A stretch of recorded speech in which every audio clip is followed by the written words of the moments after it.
GST लागू करने के बाद इन्होंने कफन तक में टैक्स लगाने का काम किया। ये है इनका बेमिसाल। और लोग तड़प तड़प करके गिर रहे थे सड़कों पर, उनका देखने वाला कोई नहीं था। ये है इनका बेमिसाल। बड़े बड़े शहरों में भारतीय जनता पार्टी के कार्यालय बन गए और जो गरीब थे वो और गरीब हो गए। गरीबों को जो परेशानियां झेलनी पड़ रही है, ये बेमिसाल का ही नमूना है। 8 सालों में इन्होंने पूरे जनता को कर दिया बेहाल। ये है नरेंद्र मोदी सरकार की बेमिसाल कारनामे। नमस्कार, पूछता है बिहार देख रहे हैं आप। मैं हूं आपके साथ बिमलेंदु सिंह। मोदी सरकार का जो 8 साल का कार्यकाल पूरा हुआ है, तो मोदी सरकार ने एक नारा दिया है कि 8 साल बेमिसाल, और इन्होंने 8 अपने ऐसे कामों को गिनाया है जो कि इनको लगता है कि ये काम काफ़ी बेमिसाल है। इन्हीं पे हमारे साथ बात करने के लिए आरजेडी के प्रवक्ता एजाज अहमद जी हैं। सर, बहुत बहुत स्वागत है आपका। बहुत धन्यवाद। सर, ये मोदी सरकार जो 8 साल बेमिसाल गिना रही है, तो इस पर सर कुछ कहना चाहते हैं? देखिए, 8 साल इनका बेमिसाल है। इन्होंने किसानों को सड़कों पर बैठा दिया, किसानों से माफ़ी मांग करके तीनों काला कृषि कानून वापस लिया। ये बेमिसाल है।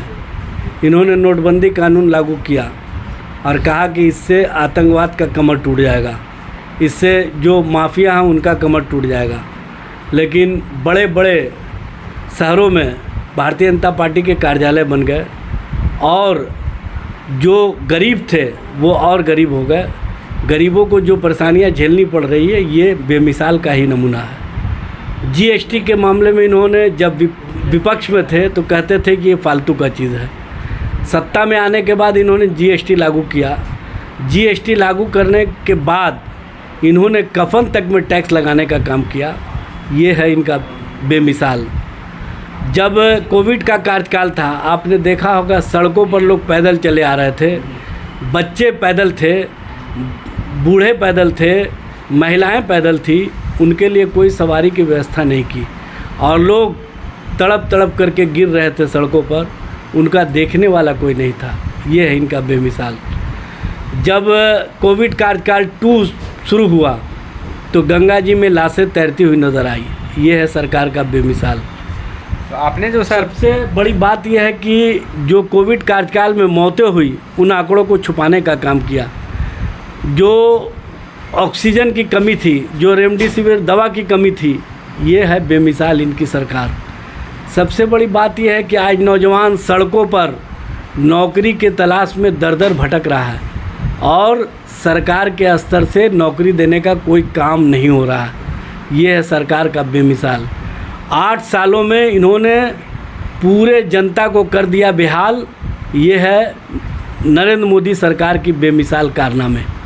तो सर, आपने जो 8 काम गिनाया, इसमें से 2-3 काम ऐसे हैं जिनको कि मोदी सरकार अपने कामों में दिखाती है कि जीएसटी हो, नोटबंदी हो, इन सारे को उन्होंने बेमिसाल कामों में गिनाया है। सबसे बड़ी बात यह है कि जब नोटबंदी कानून लागू किया गया तो आपने देखा होगा 4,000 और 2,000 रुपये के लिए लोग लाइनों में खड़े रहे और महेश शाह करोड़ों रुपया लेकर के गुजरात में जो कोऑपरेटिव बैंक है, वो पूरा का पूरा सिस्टम को बदल करके सारे पैसे का ट्रांसफ़र करवा लिया।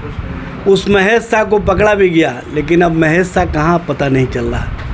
ये है इनका नोटबंदी का कमाल।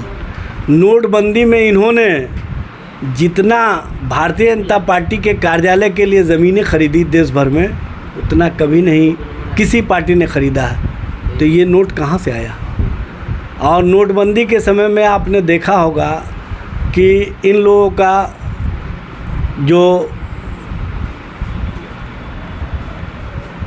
सिस्टम है, वो सिस्टम किस तरह से काम कर रहा था कि लोग लाइनों में खड़े रहते थे 4,000 और 2,000 बदलवाने के लिए, और दूसरे लोग जो माफिया थे, जो कहीं ना कहीं सरकार के संरक्षक में चलने वाले लोग थे, वो लोग बैंक से ही अंदर अंदर सारा लाखों करोड़ रुपया बदलवाने का काम किए। ये है सरकार का सिस्टम। सरकार पूरी तरह से नोटबंदी के मामले में फेल हो गई, सरकार पूरी तरह से जीएसटी के मामले में फेल हो गई, और जीएसटी के कारण जो महंगाई बढ़ रहा है और महंगाई चरम सीमा पर पहुंच गया है, क्यों नहीं जीएसटी के अंतर्गत ले आते हैं पेट्रोलियम पदार्थों को? क्यों डर लग रहा है? चूँकि पेट्रोलियम कंपनियों के इशारे पर सरकार काम कर रही है, इसलिए पेट्रोलियम पदार्थों को ये जीएसटी के अंतर्गत नहीं लाएंगे, ये कफन को जीएसटी के अंतर्गत लाने का काम करेंगे। ये है सरकार का सोच। इस सोच से देश के लोगों को निकलना होगा और देश के लोगों को हर जगह बताना होगा कि हम लोग कितनी परेशानियों में महंगाई के कारण हैं, हम लोग कितने परेशानियों में जो पेट्रोलियम पदार्थों के दिन प्रतिदिन दर बढ़ रहे हैं उसके कारण है। सरकार पूरी तरह से फेल है।